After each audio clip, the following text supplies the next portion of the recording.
Números capítulo 11. Por estarem passando por muitas dificuldades, os israelitas começaram a se queixar a Deus, o Senhor. Quando o Senhor ouviu as suas reclamações, ficou irado e fez cair fogo em cima deles. O fogo queimou no meio deles e destruiu uma ponta do acampamento. Então o povo gritou, pedindo socorro a Moisés. Moisés orou ao Senhor e o fogo se apagou. Aí puseram naquele lugar o nome de Taberá, porque ali o fogo do Senhor havia queimado no meio deles. Havia estrangeiros viajando com os israelitas. Eles estavam com muita vontade de comer carne, e até mesmo os israelitas começaram a reclamar, dizendo: se tivéssemos um pouco de carne para comer. No Egito, comíamos quantos peixes queríamos, e era de graça. E que saudade dos pepinos, dos melões, das verduras, das cebolas e dos alhos. Mas agora acabaram-se as nossas forças. Não há mais nada para comer. E a única coisa que vemos é esse maná. O maná era parecido com pequenas sementes brancas, meio amareladas. Ele caía durante a noite como orvalho. No seguinte dia de manhã, o povo ia apanhá-lo em volta do acampamento. Eles o moíam em moinhos ou o socavam em pilões, cozinhavam numa panela e faziam pães achatados que tinham gosto de pão assado com azeite. Então Moisés ouviu o choro do povo. Cada família chorava na entrada da sua barraca. O Senhor ficou muito irado e Moisés também ficou aborrecido e disse a Deus, o Senhor: por que me tens tratado tão mal? Por que estás aborrecido comigo? Por que me deste um trabalho tão pesado para dirigir esse povo? Eu não fiz esse povo nem dei à luz essa gente. Por que me pedes que faça como uma babá e os carregue no colo, como criancinhas, para a terra que juraste dar aos seus antepassados? Onde poderia eu conseguir carne para dar a esse povo todo? Eles vêm chorando perto de mim e dizem que querem comer carne. Eu sozinho não posso cuidar desse povo. Isso é demais para mim. Se vais me tratar desse jeito, tem pena de mim e mata-me. Se gostas de mim, não deixes que eu continue sofrendo desse jeito. O Senhor Deus respondeu a Moisés o seguinte: reúna para mim 70 homens, que você sabe que são líderes, entre os mais respeitados do povo de Israel. Leve-os até a tenda sagrada e fique ali com eles. Então eu descerei e falarei com você ali. Tirarei uma parte do espírito que lhe dei e darei a eles, para que o ajudem no pesado trabalho de cuidar do povo. Assim, você não precisará fazer isso sozinho. Agora, diga ao povo o seguinte: purifiquem-se pela manhã, vocês vão comer carne. O Senhor ouviu vocês chorando e dizendo que queriam carne e que passavam bem no Egito. Por isso, o Senhor lhes dará carne e aí vocês a comerão. E não comerão só um dia, nem 2, nem 5, nem 10, nem 20, mas durante um mês inteiro, até que saia pelos seus narizes e vocês ficarem com nojo. Pois vocês rejeitaram o Senhor que está no meio de vocês e se queixaram, dizendo que nunca deveriam ter saído do Egito. Moisés disse: estou levando 600.000 homens, e tu dizes que vais dar a essa gente carne para comer o mês inteiro? Onde haveria tanta ovelha e vaca para matar, a fim de que todos ficassem satisfeitos? Será que todos os peixes do mar juntos poderiam alimentar essa gente? Porém o Senhor Deus respondeu a Moisés: será que eu tenho tão pouco poder? Agora mesmo você verá o que eu disse vai acontecer ou não. Então Moisés saiu e contou ao povo o que o Senhor tinha dito. Ele reuniu 70 líderes do povo e os pôs ao redor da tenda. Aí o Senhor Deus desceu da nuvem e falou com ele. Deus tirou uma parte do Espírito que tinha dado a Moisés e deu aos 70 líderes. Quando o Espírito veio sobre eles, eles começaram a falar alto como profetas. Porém, isso durou muito pouco tempo. 2 dos 70 líderes ficaram no acampamento e não foram até a tenda sagrada. Um se chamava Eldade e o outro Medade. O Espírito veio sobre eles e eles também começaram a falar alto como profetas. Então, um rapaz foi correndo contar que Eldade e Medade estavam profetizando no acampamento. Aí Josué, filho de Num, que desde a sua mocidade era auxiliar de Moisés, foi logo dizendo: Moisés, meu chefe, não deixem que eles façam isso. Moisés respondeu: por que você está preocupado com os meus direitos, quando eu é que deveria estar? Eu gostaria que o Senhor desse o seu espírito a todo o seu povo e fizesse com que todos fossem profetas. Depois Moisés e os 70 líderes do povo de Israel voltaram para o acampamento. De repente, o Senhor mandou um vento que trouxe do mar bandos de codornas. Elas caíram no acampamento e em volta e em todas as direções, a uma distância de uns 30 quilômetros, e cobriram o chão em montes de quase 1 metro de altura. Assim, todo aquele dia, toda aquela noite e todo o dia seguinte, o povo trabalhou catando codornas. Ninguém juntou menos de 1.000 quilos. E espalharam as codornas ao redor do acampamento para secar. Quando ainda havia muita carne para comer, o Senhor ficou irado com o povo e os castigou com uma terrível epidemia, que matou muita gente. Por isso, puseram naquele lugar o nome de Quibrote Atavá, que quer dizer as sepulturas do deserto, pois ali foram sepultadas as pessoas que estavam loucas de vontade de comer carne. Depois os israelitas foram até Azerote e acamparam ali. Números capítulo 12.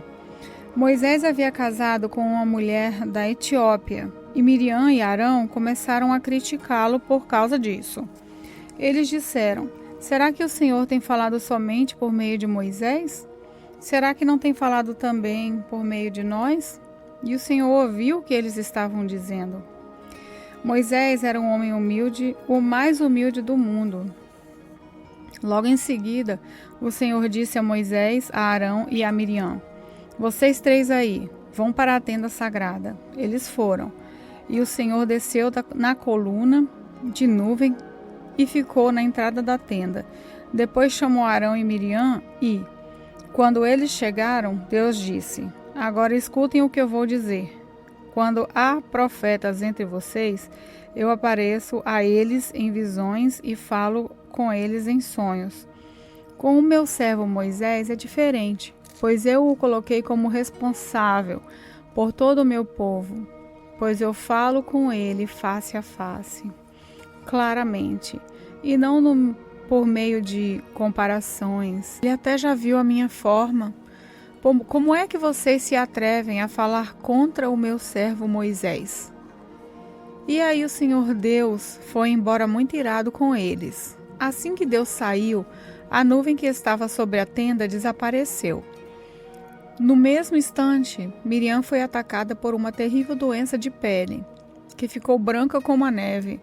Arão olhou para Miriam e viu que, de fato, ela estava atacada por aquela doença. Aí, Arão disse a Moisés: por favor, chefe, eu lhe peço que não nos faça sofrer o castigo por causa desse pecado que cometemos no momento de loucura.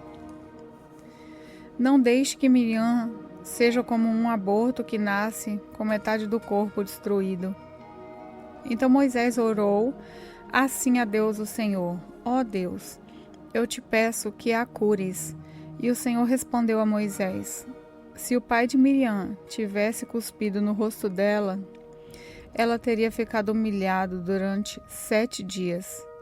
Então, que ela seja expulsa do acampamento e fique lá fora 7 dias, depois será trazida de volta. Assim, Miriam ficou 7 dias fora do acampamento e o povo não partiu dali enquanto ela não foi trazida de novo para o acampamento. Depois disso, o povo saiu de Hazerote e acampou no deserto de Parã. Números capítulo 13. O Senhor Deus disse a Moisés: mande alguns homens para espionar a terra de Canaã, a terra que eu vou dar aos israelitas. Em cada tribo escolha um homem que seja líder. Do deserto de Parã, Moisés enviou os espiões, de acordo com as ordens de Deus, o Senhor. Todos eram chefes de tribos do povo de Israel. São esses os seus nomes.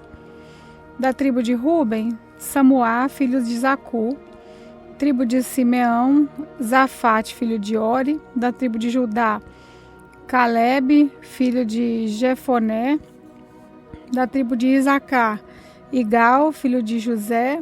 Tribo de Efraim, Oséias, filho de Num. Tribo de Benjamim, Paute, filho de Rafu. Tribo de Bezulom, Gabdiel, filho de Zode. Manassés, foi mandado Gade, filho de Susi. Da tribo de Dan, Amiel, filho de Gelame. Da tribo de Aser, foi mandado Setur, filho de Micael. Tribo de Naphtali, Nabi, filho de Vófice. Tribo de Gate, Jeuel, filho de Maqui. São esses os nomes dos homens que Moisés mandou espionar a terra. Ele mudou o nome de Oséias, filho de Num, para Josué.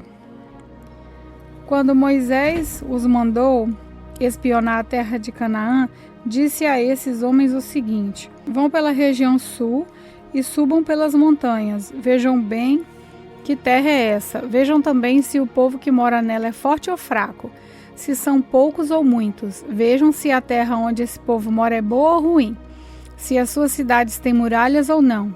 Examinem também a qualidade da terra, se é boa para plantar ou não. Vejam se há matas. Tenham coragem e tragam algumas frutas da terra. Estava na época da primeira colheita de uvas. Assim os homens saíram e espionaram a terra desde o deserto de Zim até Reob, perto da subida de Amate. Eles subiram pela região sul e foram até Hebron. Ali viviam Aimã, Sesai e Talmai, descendentes de uma raça de gigantes chamada Anaquins. Hebron tinha sido construída 7 anos antes de Zoan, no Egito.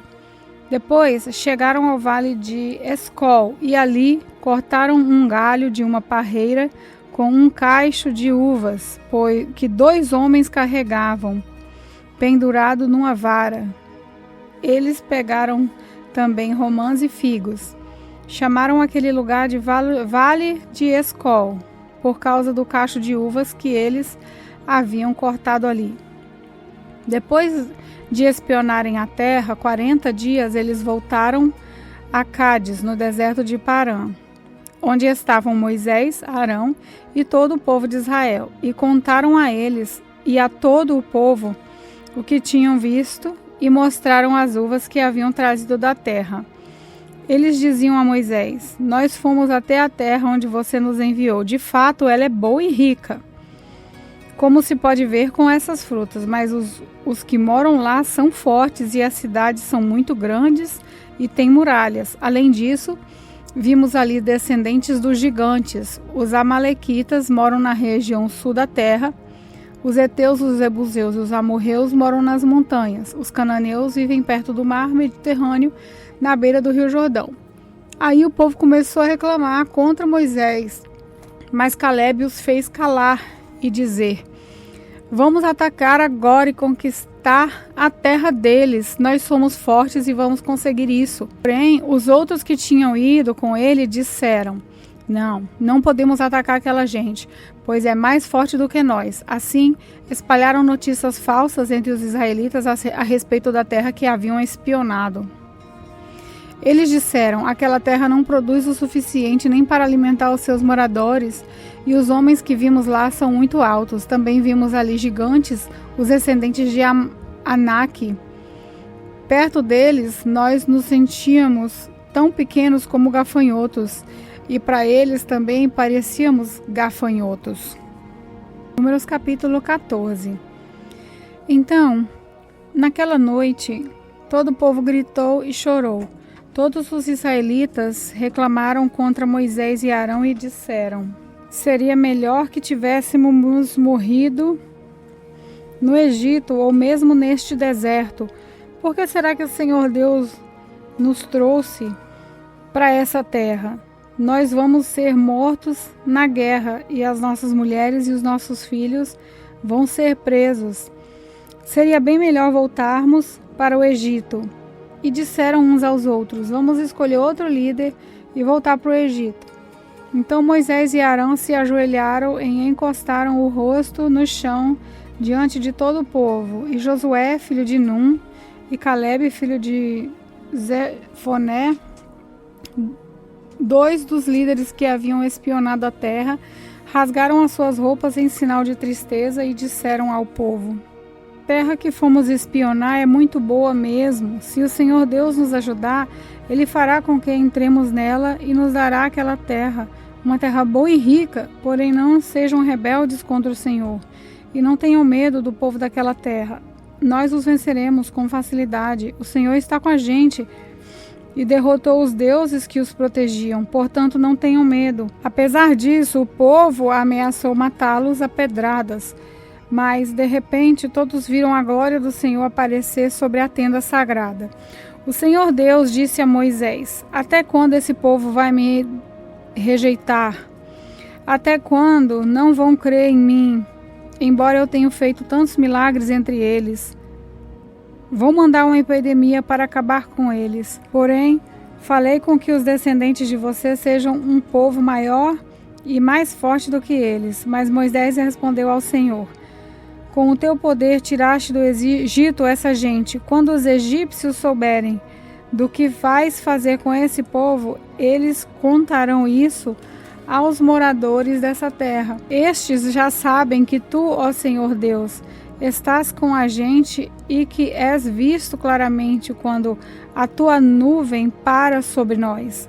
E sabem também que vais adiante de nós numa nuvem de dia e uma coluna de fogo de noite. Se matares o seu povo, as nações que ouvirem falar a respeito da tua fama vão dizer que mataste o seu povo no deserto porque não pudeste levar para a terra que prometeste dar a eles. Agora, Senhor, eu te peço que mostre o seu poder e que faças o que prometeste quando disseste: eu, o Senhor, tenho paciência e muita compaixão, eu perdoo a maldade e o pecado. Porém, não trato o culpado como se fosse inocente. Eu faço com que o castigo dos pecados dos pais caia sobre os seus descendentes até os bisnetos e trisnetos. E agora eu te peço, ó Deus, que perdoe o pecado desse povo de acordo com a tua grande misericórdia, como já tens feito desde o Egito até aqui. O Senhor Deus disse: já que você pediu, eu perdoo. Mas, pela minha vida e pela minha presença gloriosa que enche toda a terra, juro que nenhum desses homens viverá para entrar naquela terra. Eles virão a minha glória e os milagres que fiz no Egito e no deserto. No entanto, 10 vezes puseram à prova a minha paciência e não quiseram me obedecer. Eles nunca entrarão na terra que jurei dar aos seus antepassados. Nenhum daqueles que me abandonaram verá aquela terra. Mas o meu servo Calebe tem um espírito diferente e sempre tem sido fiel a mim. Por isso eu farei com que ele entre na terra que espiou. E os seus descendentes vão possuir aquela terra. Agora os amalequitas e os cananeus estão morando nos vales. Portanto, amanhã voltem e vão para o deserto, na direção do Golfo de Acaba. O Senhor Deus disse a Moisés e a Arão: eu tenho ouvido as reclamações dos israelitas. Até quando vou aguentar esse povo mau que vive reclamando contra mim? Diga a essa gente o seguinte: juro pela minha vida que darei o que vocês me pediram. Sou eu, o Senhor, quem está falando. Vocês serão mortos e os corpos de vocês serão espalhados pelo deserto. Vocês reclamaram contra mim, e por isso nenhum de vocês que tem 20 anos de idade ou mais entrará na terra. Eu jurei que os faria morar lá, mas nenhum de vocês entrará naquela terra, a não ser Caleb, filho de Jefoné, e Josué, filho de Num. Vocês disseram que os seus filhos seriam presos, mas eu vou levar esses filhos para a terra que vocês rejeitaram, e ali será o lar deles. Porém, vocês morrerão, e os corpos de vocês ficarão neste deserto, onde os seus filhos vão caminhar 40 anos. Vocês foram infiéis, e por isso eles vão sofrer, até que todos vocês morram aqui. 40 anos vocês vão sofrer por causa dos seus pecados. Conforme os 40 dias que vocês espionaram a terra, 1 ano para cada dia. Vocês vão saber o que é ficar contra mim. É isso o que vou fazer com todo esse povo mau que me resolveu ir contra mim. Todos vocês morrerão e serão destruídos nesse deserto. Eu sou o Senhor e falei. Os homens que Moisés havia mandado para espionar a terra trouxeram mais informações a respeito dela. E quando voltaram, disseram que o povo reclamasse contra Moisés. Por isso, o Senhor fez com que fossem atacados por uma doença e eles morreram. Dos 12 homens que foram espionar a terra, somente Josué e Caleb ficaram vivos. Os israelitas ficaram muito tristes quando Moisés contou o que o Senhor tinha dito. De manhã bem cedo começaram a entrar na região montanhosa. Eles diziam: agora estamos prontos para ir até o lugar onde o Senhor nos havia prometido. De fato, nós pecamos. Porém, Moisés respondeu: então, por que vocês estão querendo desobedecer a ordem de Deus, o Senhor? Isso não vai dar certo. Não entrem na região montanhosa. O Senhor não está com vocês. E os seus inimigos vão derrotá-los. Os amalequitas e os cananeus estão ali para enfrentá-los e matá-los na batalha. O Senhor não estará com vocês, pois vocês o abandonaram. Mesmo assim, os israelitas teimaram em querer entrar na região montanhosa, mas nem a arca da aliança de Deus, o Senhor, nem Moisés saíram do acampamento. Então os amalequitas e os cananeus que moravam naquela região montanhosa atacaram e derrotaram os israelitas e os perseguiram até Hormá.